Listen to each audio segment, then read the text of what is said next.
Hi friends, చూసారా గోరింటాకు? ఇది తెలియని వాళ్ళు ఆడవాళ్ళు అంటూ ఎవరు ఉండరు. గోరింటాకు ఈ ఆషాఢంలో పెట్టుకుంటారు. ఇది చాలా ఎర్రగా పండుతుంది. మా పెరట్లో కాసింది గోరింటాకు. అయితే మా పాప కూడా గోరింటాకు కావాలని చాలా పేచి పెడితే అలాగే మా పెరట్లోది ఏరుకొచ్చి పెట్టాను.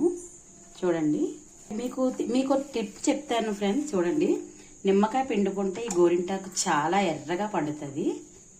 ఈ ఆషాఢంలో చాలా అందరూ ఆడవాళ్ళు చాలా ఇష్టంగా పెట్టుకుంటారు ఆషాఢంలోని. 2 చెక్కలు కూడా నేను తీసుకున్న ఆకుకి సరిపోతుంది అనమాట.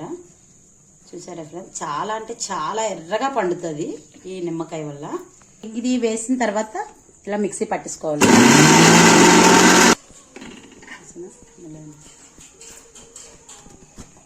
చూడండి ఫ్రెండ్స్, ఇలా చక్కగా మెత్తగా కొంచెం గట్టిగా వేసుకుంటే